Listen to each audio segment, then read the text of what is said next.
আসসালামু আলাইকুম। 2025 সালের পঞ্চম শ্রেণীর শিক্ষার্থীবৃন্দু, কেমন আছো তোমরা সবাই? আশা করি তোমরা প্রত্যেকেই ভালো আছো।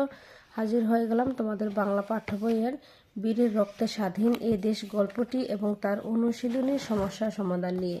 প্রথমে আমি তোমাদেরকে গল্পটি খুব সুন্দর করে পড়ে শোনাচ্ছি, মনোযোগ সহকারে শোনার অনুরোধ রইল।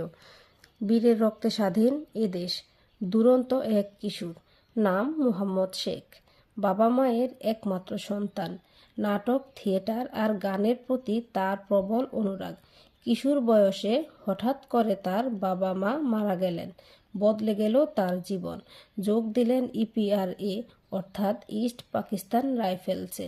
1971 সালে তিনি মুক্তিযুদ্ধে অংশগ্রহণ করেন। 1971 সালের 5 সেপ্টেম্বর যশোরে ছুটিপুরে পাকিস্তানি সৈন্যদের ক্যাম্প। একটু দূরে গোয়ালহাটি গ্রামে টহল দিচ্ছিলেন 5 মুক্তিযোদ্ধা। এদেরই নেতৃত্বে ছিলেন ল্যান্স নায়েক নূর মোহাম্মদ শেখ। পাকিস্তানি সেনারা টের পেয়ে যায় মুক্তিযোদ্ধাদের অবস্থান। তারা তিন দিক থেকে তাদের ঘিরে ফেলে, কিন্তু মুক্তিযোদ্ধারা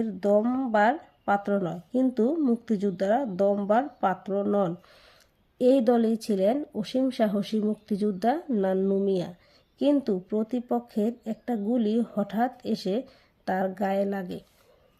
নূর মোহাম্মদ তাকে এক হাত দিয়ে কাঁধে তুলে নিলেন আর অন্য হাত দিয়ে গুলি চালাতে থাকলেন। বারবার নিজের অবস্থান পরিবর্তন করতে থাকলেন, যাতে শত্রুরা মনে করে অনেক মুক্তিযোদ্ধারা যুদ্ধ করেছেন। সংখ্যায় কম বলে তিনি সহযোদ্ধাদের নির্দেশ দিলেন পিছিয়ে গিয়ে অবস্থান নিতে। হঠাৎ মর্টারের একটা গোলা এসে তার পায়ে লাগে।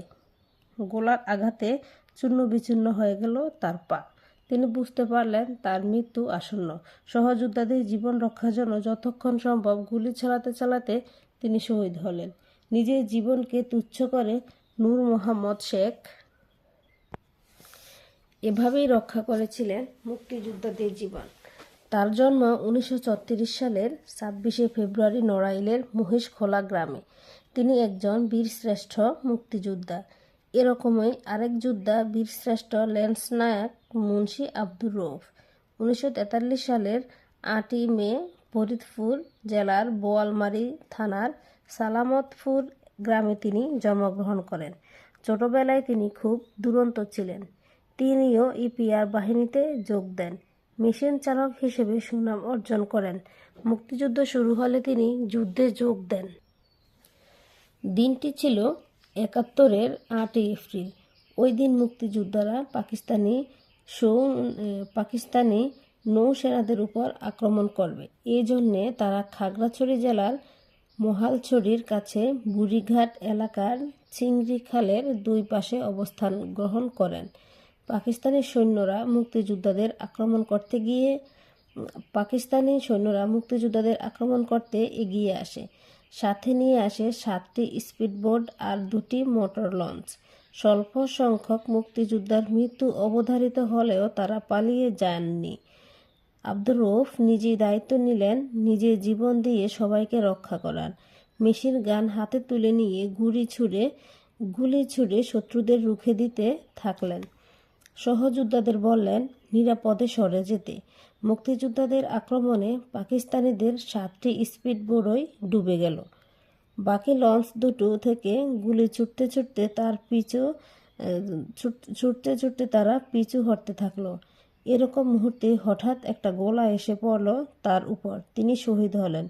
বীরের রক্তস্রোতে রঞ্জিত হলো দেশের মাটি। 71-এর পাকিস্তানি সেনাবাহিনীর বিরুদ্ধে কতভাবেই না যুদ্ধ করতে হয়েছিল আমাদের। এই যুদ্ধে জয়ী বাহিনী হিসেবে মুক্তিযোদ্ধারা বয়ে এনেছেন অসীম গৌরব। এরকমই এক যুদ্ধে শহীদ হন বীরশ্রেষ্ঠ মোহাম্মদ রুহুল আমিন। ডিসেম্বরের 10 তারিখ মুক্তিযুদ্ধের শেষ প্রান্তে আমরা।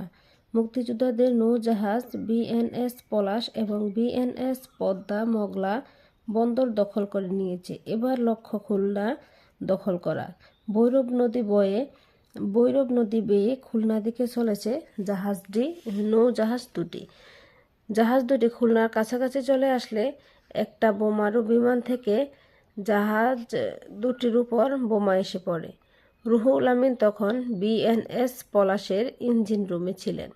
ইঞ্জিন রুমের উপর বোমা পড়ে, ইঞ্জিনে আগুন ধরে যায়, তার ডান হাত উড়ে যায়। তিনি আহত অবস্থায় ঝাঁপ দিয়ে নদী সাঁতরে পাড়ে উঠলেন। বোমার আঘাত থেকে তিনি রক্ষা পেলেন, কিন্তু রাজাকারদের হাতে নির্মমভাবে মৃত্যু হলো তার। তিনি শহীদ হলেন।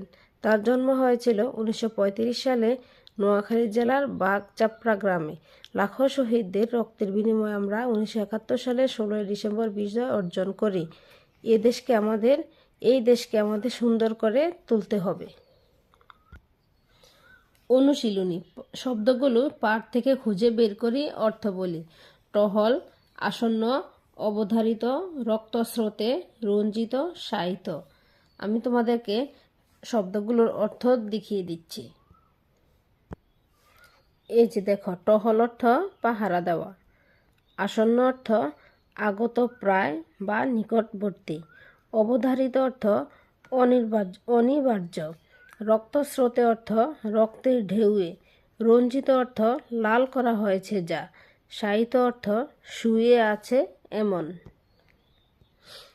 2. ঘরের ভিতরে শব্দগুলো খালি জায়গায় বসিয়ে বাক্য তৈরি করি। নূর মোহাম্মদ শেখ, নান্নু মিয়া, গৌরব, 1943 8 মে, রুহুল আমিন।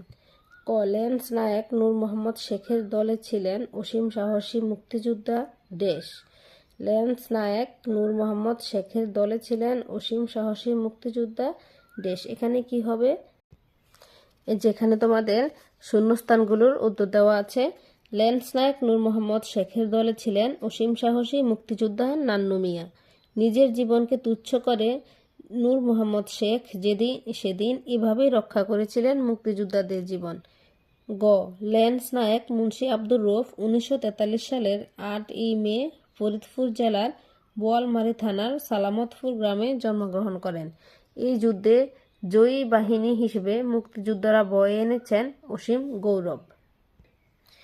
3 নম্বরে আছে প্রশ্নগুলোর উত্তর বলি ও লিখি। নূর মোহাম্মদ শেখ কিভাবে নিজের জীবন তুচ্ছ করে মুক্তিযোদ্ধাদের জীবন বাঁচিয়েছিলেন? ল্যান্স নায়েক মুন্সি আব্দুর রউফের যুদ্ধের ঘটনাটা লিখি। বীরশ্রেষ্ঠ রুহুল আমিন কিভাবে শহীদ হয়েছিলেন? পাঠ থেকে মুক্তিযুদ্ধের বীর যোদ্ধাদের সম্পর্কে যা জেনেছি তা নিজের ভাষায় লিখি। প্রশ্ন উত্তরগুলো হচ্ছে এই যে। ক. নূর মোহাম্মদ শেখ কিভাবে নিজের জীবন তুচ্ছ করে মুক্তিযোদ্ধাদের জীবন বাঁচিয়েছিলেন? উত্তর: নূর মোহাম্মদ শেখ অসীম সাহস ও বীরত্বের সাথে যুদ্ধ করে মুক্তিযোদ্ধাদের জীবন বাঁচিয়েছিলেন। যশোরের ছুটিপুরে পাকিস্তানি ক্যাম্পের একটু দূরে টহল দিচ্ছিলেন 5 জন মুক্তিযোদ্ধা। মুক্তিযোদ্ধাদের অবস্থান টের পেয়ে পাকিস্তানি সেনারা অতর্কিতে আক্রমণ করেন। এ দলের নেতৃত্বে ছিলেন ল্যান্স নায়েক নূর মোহাম্মদ শেখ।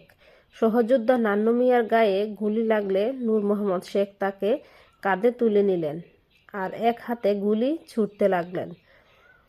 পাকিস্তানি সেনাদের তিনি বুঝতেই দেননি যে এখানে এত স্বল্প সংখ্যক মুক্তিযোদ্ধা আছে, ফলে অন্য মুক্তিযোদ্ধারা বেঁচে যান। কিন্তু পাকিস্তানি সেনাদের মর্টারের একটি গোলা এসে লাগে তার গায়ে। সহযোদ্ধাদের জীবন রক্ষার জন্য যতক্ষণ সম্ভব গুলি চালাতে তিনি শহীদ হন। এভাবে নিজের জীবন তুচ্ছ করে নূর মোহাম্মদ শেখ অন্য মুক্তিযোদ্ধাদের জীবন বাঁচিয়েছিলেন। তারপর হচ্ছে ল্যান্স নায়েক মুন্সি আব্দুর রউফের যুদ্ধের ঘটনাটা লিখি।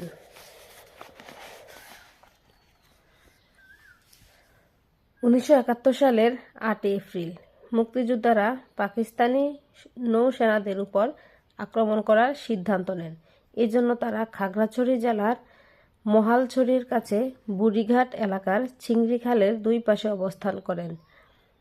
সেখানে পাকিস্তানি সেনারা 7টি স্পিডবোট ও 2টি মোটর লঞ্চ নিয়ে মুক্তিযোদ্ধাদের উপর আক্রমণ করে। মুক্তিযোদ্ধারা সংখ্যায় কম থাকায় সেখানে তাদের মৃত্যু ছিল অবধারিত। তাই মুন্সি আব্দুর রউফ একটা মেশিন গান নিয়ে গুলি ছুড়তে শুরু করেন আর সহযোদ্ধাদের নিরাপদে সরে যেতে বললেন। মুক্তিযোদ্ধাদের আক্রমণে পাকিস্তানি সেনাদের 7টি স্পিডবোটই ডুবে গেল। ফলে তারা পিছু হটতে থাকে। এমন সময় হঠাৎ তাদের ছোড়া একটি গোলা এসে পড়ে আব্দুর রউফের উপর। এভাবে তিনি শহীদ হন। গ বীরশ্রেষ্ঠ রুহুল আমিন কিভাবে শহীদ হয়েছিলেন? 1971 সালের 10ই ডিসেম্বর মুক্তিযোদ্ধারা পাকিস্তানি সেনাদের কাছ থেকে খুলনা দখলের উদ্দেশ্যে ভৈরব নদী বেয়ে এগিয়ে আসছেন। মুক্তিযোদ্ধাদের বিএনএস পলাশ নামের যুদ্ধ জাহাজের ইঞ্জিন রুমে রুহুল আমিন ছিলেন। পাকিস্তানি বোমারু বিমানের বোমাবর্ষণে ওই জাহাজের ইঞ্জিনে আগুন ধরে যায়। রুহুল আমিনের ডান হাতটি উড়ে যায়। আহত অবস্থায় নদী সাঁতরে পাড়ে উঠলেন। রাজাকারদের হাতে তিনি শহীদ হন। ঘ পাঠ থেকে মুক্তিযুদ্ধের বীর যোদ্ধাদের সম্পর্কে যা জেনেছি তা নিজের ভাষায় লিখি। বীরের রক্তে স্বাধীন এ দেশ গল্পে 3 জন মহান মুক্তিযোদ্ধার সশস্ত্র সংগ্রাম ও জীবনদানের ঘটনা জানতে পারি। সেই সঙ্গে আমরা এও জানতে পারি যে মুক্তিযোদ্ধারা এ দেশকে ভালোবেসে এ দেশের মুক্তির জন্য যুদ্ধ করেছেন। সেই যুদ্ধে অনেককে জীবন দিয়েছেন। পাকিস্তানি সেনাদের অত্যাধুনিক অস্ত্র আর প্রচুর সেনার সামনে মুক্তিযোদ্ধারা যুদ্ধ করতে ভয় পাননি, বরং বীরত্বের সঙ্গে যুদ্ধ করেছেন। তারা সহযোদ্ধাদের নিজেদের জীবন দিয়েও নিরাপদে সরে যাওয়ার সুযোগ করে দিয়েছেন। সর্বোপরি মুক্তিযোদ্ধাদের সময় বীর মুক্তিযোদ্ধাদের দেশপ্রেম, সাহস আর মনোবলের জন্যই স্বাধীন হয়েছে আমাদের প্রিয় মাতৃভূমি বাংলাদেশ।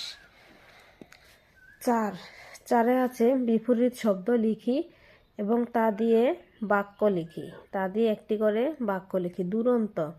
দুরন্ত এর বিপরীত শব্দ হচ্ছে শান্ত। শান্ত ছেলেটি শুধু পড়তে ভালোবাসে। অসীমের বিপরীত শব্দ হচ্ছে সসীম। মানুষের আয়ুষ্কাল সসীম। সুনামের বিপরীত শব্দ দুর্নাম। খারাপ কাজ করলে দুর্নাম হয়। বীরের বিপরীত শব্দ ভীরু। ছেলেটি খুব ভীরু। পরাজয়। মুক্তিযোদ্ধাদের কাছে পাকিস্তানিরা পরাজয় বরণ করে। জীবন মরণ। মুক্তিযোদ্ধারা মরণপণ যুদ্ধ করে দেশ স্বাধীন করেছেন। সঠিক উত্তরটিতে টিক চিহ্ন দিই। বাবা মারা যাওয়ার পর নূর মোহাম্মদ কিসে যোগ দিলেন? ইস্ট পাকিস্তান রাইফেলসে। খ মুন্সি আব্দুর রউফ মারা গিয়েছিলেন গোলার আঘাতে। মুক্তিযোদ্ধাদের আক্রমণে পাকিস্তানিদের কয়টি স্পিডবোট ডুবে গিয়েছিল? 7টি। আমাদের জাতীয় দিবসগুলোর পাশে তারিখবাচক শব্দ লিখি। শহীদ দিবস 21শে ফেব্রুয়ারি। স্বাধীনতা দিবস 26শে মার্চ। বাংলা নববর্ষ 1লা বৈশাখ। শহীদ বুদ্ধিজীবী দিবস 14ই ডিসেম্বর। বিজয় দিবস 16ই ডিসেম্বর। আজকে পর্যন্তই। ভালো থাকবে সবাই। দেখা হবে পরবর্তী ভিডিওতে। সে পর্যন্ত ভালো থাকবে সবাই। আল্লাহ হাফেজ।